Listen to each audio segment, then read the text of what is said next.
Uniclac.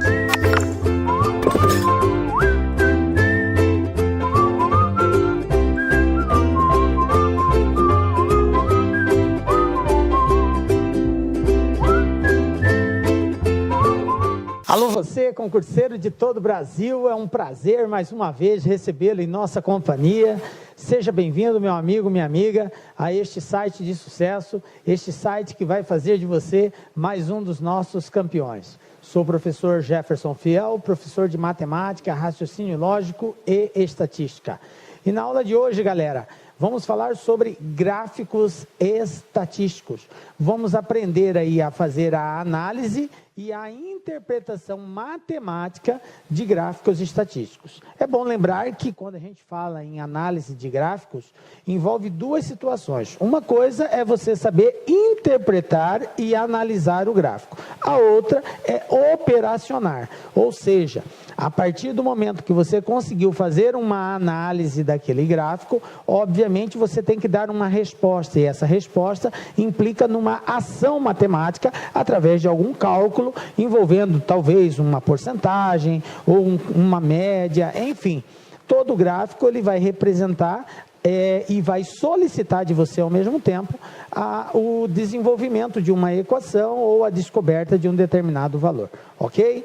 Beleza? Então vem comigo, galera, para darmos aí o pontapé inicial. Na aula de hoje, como eu disse, análise e interpretação matemática de gráficos estatísticos. Belezinha? Então vamos lá. Gráficos, cara. O que são gráficos, professor? Nós temos que falar sobre gráficos agora.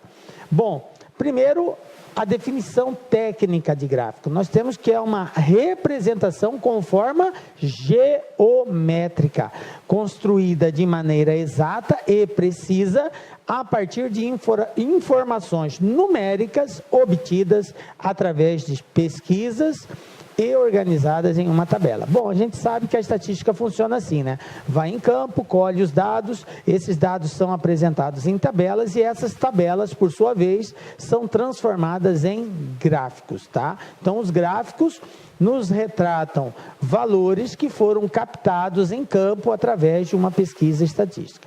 Tranquilo. Bom, como que nós podemos representar, ou melhor, apresentar esses dados? Bom, a gente pode apresentar através de tabelas e a partir das tabelas, os gráficos. Quais são os gráficos que nós usamos? Comumente, nós usamos cinco tipos de gráficos. Nós usamos o gráfico em colunas, que também pode ser traduzido como em barras, eles têm uma semelhança muito grande. O gráfico em linhas, o gráfico circular, que é mais conhecido como gráfico em setor ou pizza, também chamado de pizza, e o gráfico pictórico. Então, nós vamos falar sobre todos esses gráficos, vamos aprender a fazer a leitura deles, e aí depois nós partiremos para a prática, que é a resolução de alguns exercícios, dado um determinado gráfico. Tranquilo? Então vem comigo. Primeiro gráfico que nós vamos estudar, galera, é o gráfico em linhas. Então vou lhes apresentar. Está aqui. Eu tenho aqui uma situação, evolução da população de Ubatuba, e aqui tem um gráfico, e esse gráfico é chamado de gráfico em linhas. Bom, por que gráfico de linhas, professor? Porque, veja bem, a sua representação é através de um segmento, né? Então, eu tenho um segmento aqui, aí outro segmento, então a união desses segmentos representa aí uma linha, tá? Uma continuidade de uma linha. Por isso, ele é chamado de gráfico de linha. Esse gráfico, ele é representado bem semelhante àquilo que a gente aprende lá na matemática, chamado de plano cartesiano. O plano cartesiano é um conjunto de dois eixos, um eixo horizontal e um eixo vertical. O eixo horizontal representa o eixo X. No caso do gráfico de linha, geralmente, quando eu digo geralmente, é em 99% dos casos, na horizontal vai estar os dados referentes a tempo. Esse tempo pode ser horas, minutos, segundos, dias, semana, mês, ano. Geralmente é um dado referente a tempo. Professor, sempre vai ser tempo? Não. Não, sempre não. Mas geralmente é tempo. Então eu tenho aqui um tempo. numa determinada escala. E na vertical são os valores associados a esse tempo, de acordo com o título desse gráfico. O título aqui quer dizer evolução da população de Ubatuba, ou seja, o crescimento dessa população ao longo do tempo. Então aqui na vertical eu tenho os valores que foi crescendo, que foi evoluindo essa população. E aí eu faço a associação de acordo com cada ano, ok? Bom, beleza, professor, eu já sei que na horizontal geralmente é dado o tempo e na vertical são os valores associados ao título em questão que o gráfico representa. Nesse caso, evolução da população. Beleza. Então vamos fazer a leitura desse gráfico. O que esse gráfico representa para nós? Ele nos representa que no ano de 1980, se você traçar aqui, você vai verificar que o ano em questão é 1980. Que no ano de 1980, a população era, você traz para cá, superior a 20 mil, mais ou menos em torno de 30 mil, porque está mais ou menos no meio entre 20 e 40. Só para você ter uma ideia, aproximadamente aí, umas 30 mil pessoas, que era a população de Ubatuba no ano de 1980. Aí vamos para o próximo ano, 10 anos depois, 1990, 1990, e aí você traz para cá, você vai representar, vai verificar quanto que tinha no ano de 1990. Então, no ano de 1990, já estava acima de 40 mil pessoas, olha só, praticamente 50 mil pessoas aí, bem superior a 40 mil. 50 mil seria exatamente no meio, então tá bem próximo de 50 mil, então seria mais de 40 mil pessoas, ok? Não tem como a gente precisar, mas dá para a gente ter uma ideia, é superior a 40 mil. Beleza, e no ano de 2000, o que aconteceu no ano de 2000? Ano de 2000, aí você traz para cá, no ano de 2000 nós vamos ter uma população mais ou menos em torno de 60 mil habitantes, ok? E com isso, a gente faz um diagnóstico, uma leitura do gráfico, e é muito importante que você saiba ler isso. Então, a gente chegou à seguinte conclusão, que no ano de 1980, a população era superior a 20 mil, era mais de 20 mil pessoas. Qual outra conclusão? Que no ano de 1990, a população já era superior a 40 mil. E que no ano de 2000, ela chegou a praticamente 60 mil habitantes, ok? Então é assim que nós fazemos a leitura do gráfico de linhas. Então, nesse primeiro momento, o que é importante você entender?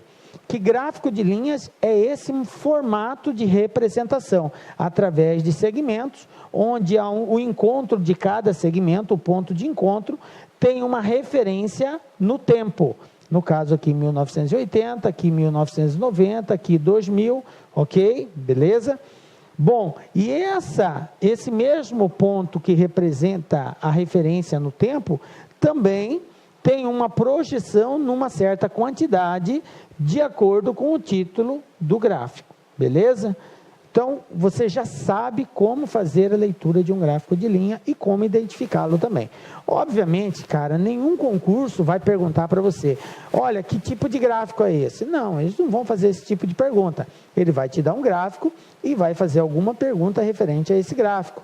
E, geralmente, as respostas, elas são obtidas através de uma comparação ou simplesmente de uma análise na vertical e na horizontal. Tranquilo? Belezinha? Então, está aqui o primeiro gráfico nosso.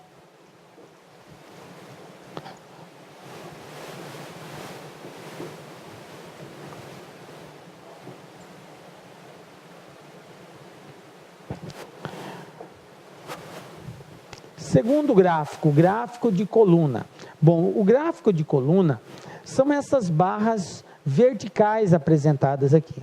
Esse aqui é chamado de gráfico em coluna. Qual que é a diferença do gráfico de coluna para o gráfico em barras? Que o gráfico de barras ele é representado assim, ó, na horizontal. Só isso. A gente vai usar a mesma logística, porém a representação das barras serão assim, ó, na horizontal. Por isso ele é chamado de gráfico de barras. E quando é colunas, essas são as representações das barras, porém na vertical. Bom, de que se trata esse gráfico? A primeira coisa que você tem que observar é o título do gráfico, porque o título vai trazer o que ele representa, sobre o que ele está falando. Bom, esse gráfico aqui que nós estamos exemplificando quer dizer exportações brasileiras de produtos de madeira, ok?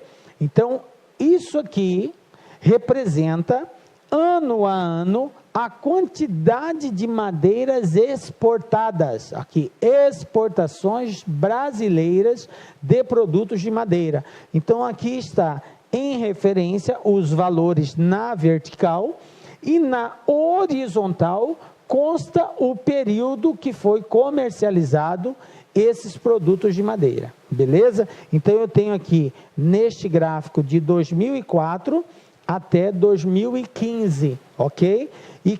E o montante da exportação, ela se encontra aonde? Na vertical aqui. É só eu pegar o gráfico, trazer ele para cá, eu sei exatamente o valor que cada um representa, ok? É assim que nós fazemos a leitura. Costuma-se, em alguns casos, até para facilitar, porque às vezes você não tem uma régua ou um material que você possa fazer essa verificação de forma bem precisa, e aí o que acontece?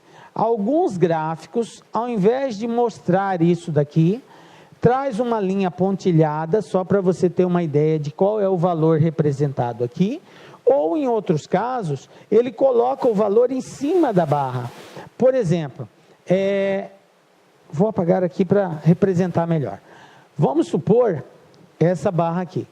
Aqui ela está em bilhões de dólares. Então esse valor aqui representa bilhões de dólares, beleza? Então eu tenho aqui 3 bilhões de dólares. Aí ele representa aqui, ó, 3. Vamos supor que isso aqui esteja exatamente nesse valor aqui.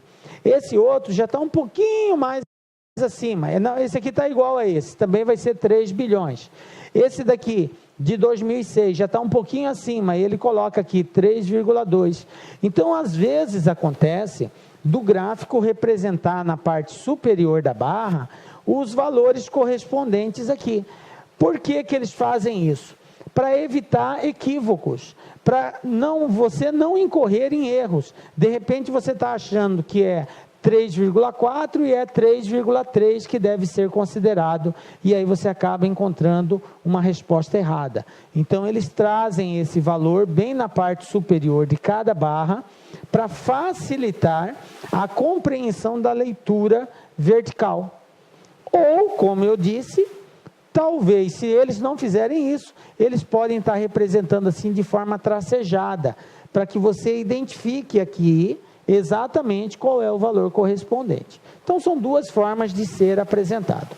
Bom, então, mais uma vez, eu tenho aqui o título, ok? Que é muito importante da gente saber do que se trata isso, até porque a pergunta está muito associada ao título. Saber que na vertical aqui, encontra-se os valores referente à exportação, que é dado em bilhões de dólares, e na horizontal, nós temos aqui o período, o ano referente a cada exportação, de acordo com as barrinhas, beleza?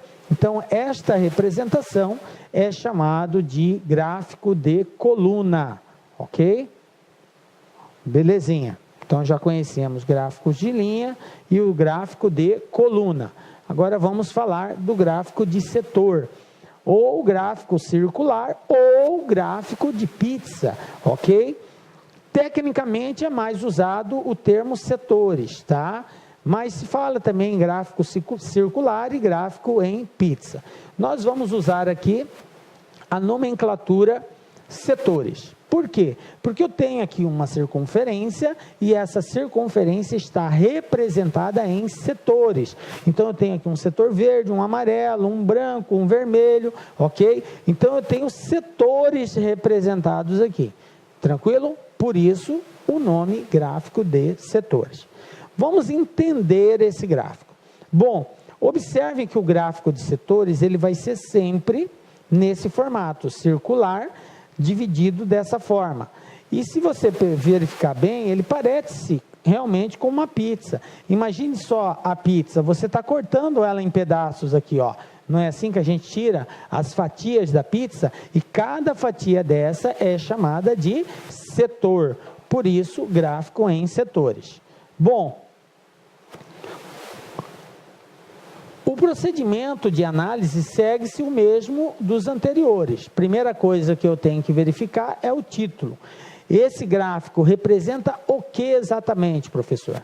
Preferência por modalidades esportivas, ou seja, foi feita uma pesquisa com um certo grupo, com uma certa quantidade de elementos, obviamente o exercício vai especificar isso, e aí ele representou, de acordo com a opção de cada entrevistado, o percentual de escolha com relação às modalidades esportivas. Então, das pessoas pesquisadas, eu tenho que 40% tem preferência por futebol, 5% outros, 10% natação, 15% basquete, 30% vôlei, ok? Então, observem que foi dado destaque a somente 4 modalidades esportivas, certamente porque foram as que apareceram com maior frequência. E aí as outras modalidades, você vai falar, professor, e o handebol?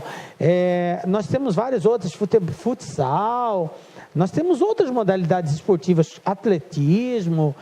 Onde que elas estão? Estão aqui nesses 5%, ok? Bom, mas qualquer pergunta que for feita, vai ser feita em cima somente disso que for mostrado. Então, com relação a atletismo, handebol ou futsal, que não estão diretamente mostrados aqui, eu não preciso me preocupar. Eles vão serem tratados como outros, beleza? Bom, o que é isso aqui, professor? Esta representação é chamada de legenda. Ela não é obrigatória quando se trata de gráfico em linhas ou gráfico de colunas. Às vezes ela aparece, porque eu posso ter no mesmo gráfico de linhas a representação de várias situações. Aí o exercício pode trabalhar com linhas de cores diferentes ou representações diferentes, linha contínua, linha tracejada, ok? São formas de representar. No caso do gráfico de setores, isso aqui se torna como uma obrigatoriedade. Por quê? Porque para nós identificarmos com clareza esse gráfico, é necessário nós dar essa coloração a ele, colorir esse gráfico. E aí fica mais fácil de nós identificarmos. Então, essa parte verde, futebol. Então, eu sei que tudo isso aqui, esses 40%, representa quem? O futebol. Essa outra parte, o vôlei. O vermelho aqui, o basquete. A parte clara aqui, natação. O amarelo, outros. Então, isso aqui é chamado de legenda. É obrigatório? É. E aí, a gente associa sempre ele ao gráfico. Aí, resta uma dúvida. Professor, como que se determina esses percentuais? 5%, 10%, 15%, 30%, 40%? Se você observar bem, se nós somarmos 5 mais 10, quanto que dá? Isso mesmo, 15. Mais 15, 30. 30 mais 30, 60. 60 mais 40, 100. Galera, sempre vai ser 100%. A soma de todos os setores sempre será 100%. Tá? Porque nós estamos falando do todo, e o setor tem que representar o todo, ok? 100%. Bom, com base nisso, a gente faz sempre uma regrinha de 3. Então, se eu tenho, vamos supor que foram pesquisadas 1.000 pessoas. Um exemplo, eu não sei quantas pessoas foram pesquisadas aqui, mas vamos partir desse princípio. Se foram pesquisadas 1.000 pessoas, e eu quero representar no gráfico de setor, como que eu vou saber, sabendo que, vamos supor, 400 pessoas futebol, vôlei, 300 pessoas gostam de vôlei, basquete, 150 pessoas, natação, 100 pessoas e outros 50 pessoas. Foi distribuído assim. Na minha pesquisa, essas foram as pessoas a quantidade de pessoas que manifestaram interesse por uma dessas modalidades esportivas, beleza? Eu estou exemplificando aqui, só para mostrar para vocês como que nós construímos isso. Lembrando que uma circunferência, uma volta completa na circunferência, representa quantos graus? 360 graus, exatamente. Então, para determinar o grau de cada uma dessas modalidades esportivas, nós vamos optar sempre em fazer uma regrinha de 3. Como assim? São 1000 pessoas pesquisadas. Então, 1000 está para 360 graus. Correto?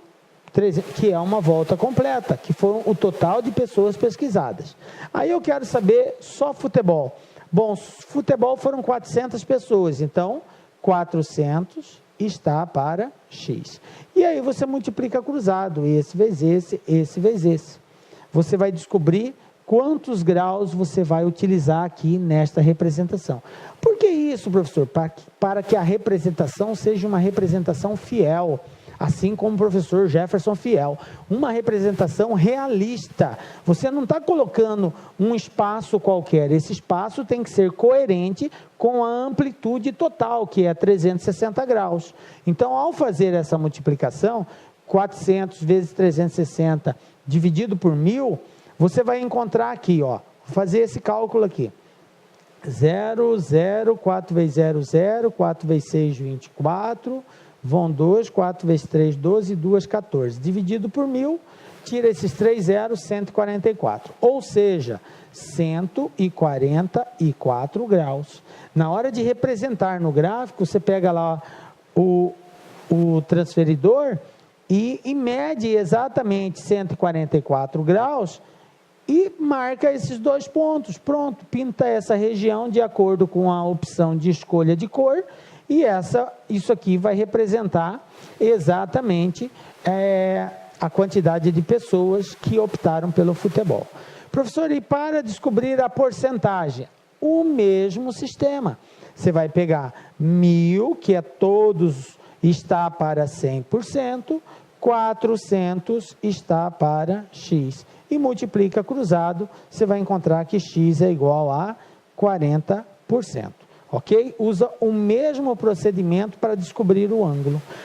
Uma regrinha de 3, simples e direta. Belezinha? E assim a gente procede para todas as demais modalidades. Ok? Para o vôlei, basquete, natação e outros. De acordo com a quantidade, faz-se essa relação angular, regrinha de 3, e eu descubro quantos graus eu tenho que colocar para ir poder construindo graficamente isso daqui. E o processo contrário é o mesmo. Se eu tenho aqui o ângulo e eu quero descobrir qual é a quantidade referente, também eu vou fazer regrinha de 3. Se o exercício me desse esse ângulo, 144, e dissesse que são 1000 pessoas pesquisadas, e aí ele perguntasse para você, qual é a quantidade de pessoas referente ao futebol, que é 144 graus, você ia fazer 1000 está para 360, X está para 144. Multiplicava cruzado, você ia encontrar 400.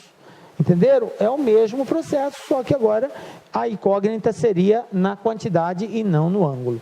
Belezinha? De boa, né? E assim a gente constrói o gráfico que é chamado aí gráfico de setores, ou gráfico de pizza, ou gráfico circular. Belezinha? Tranquilo. Bom, também já aprendemos agora mais um gráfico a fazer a leitura dele. E por último, galera, vamos falar do gráfico pictórico. O que é o gráfico pictórico? O gráfico pictórico se diferencia dos demais pelo fato dele apresentar gravuras, desenhos, figuras. Por isso que ele é chamado de pictórico ou pictorograma, ok? Que é a representação gráfica através de figuras, de desenhos ou de figuras, beleza? Fotos, imagens. Então, assim, a criatividade é grande. Então, toda vez que eu faço a representação através de uma figura, de um desenho, de uma imagem, eu estou usando de pictogramas, ok? Que são imagens, figuras. Então, isso aqui é um exemplo de um gráfico pictórico. Olha só, ele está representando a população no Brasil do ano de 1950 ao ano de 1980. Aí a gente tem que entender a sua representação. Observe que eu tenho aqui o ano 1950, 60, 70 e 80. E eu tenho uma certa quantidade de figuras, né, que são aqui uns homenzinhos com o braço levantado representando aqui. Mas é muito importante você estar atento ao que cada símbolo representa, porque quando a gente fala em gráfico pictórico, ele vai nos dar símbolos, e esses símbolos têm uma representação, e o próprio gráfico vai te dar essa informação. Então você olha lá no gráfico e vê, cada desenho representa o quê? Qual é a quantidade associada àquele desenho? Então vem comigo, olha só. Cada símbolo representa 10 milhões de habitantes. Ou seja, um homenzinho desse, 10 milhões. 2 homenzinhos, 20 milhões. 3, 30 milhões. 4, 40 milhões. 5, 50 milhões. Então, conclusão. No ano de 1950, quantos habitantes tinha? 50 milhões de habitantes, ok? No ano de 1950, porque eu tenho 5 homenzinhos e cada um deles representa 10 milhões de habitantes. Aí assim a gente continua para os demais. No ano de 1960 eu já tenho 7, 70 milhões, né? No ano de 1970, 1, 2, 3, 4, 5, 6, 7, 8, 9, 90 milhões. Tá? No ano de 1980, 3, 6, 9, 10, 11. Ou seja, já passou de 100 milhões, já estamos em 110 milhões de habitantes. Ok? E por aí vai. Tranquilo? Então é assim que nós fazemos a leitura de um gráfico pictórico. Aí, a partir daqui, obviamente, vai desencadear aí uma série de perguntas que a gente vai analisando, cada uma caso a caso e respondendo. Tranquilo, galera? Tranquilo e favorável aí? Belezinha? Então aí, gráfico em linhas, gráfico colunas, gráficos em setores e o gráfico pictórico, que é a base do nosso conhecimento de gráficos estatísticos. Agora, chegou o momento de nós colocarmos em prática tudo isso daqui, belezinha? Então, na próxima aula nós vamos nos encontrar para quê? Para fazer os exercícios, agora colocando em prática toda essa teoria que foi fundamentada, que nós já sabemos, de uma forma prática, belezinha? Tranquilo? Nos encontramos então na próxima aula. Um beijo no coração, galera. Tchau. Clique lá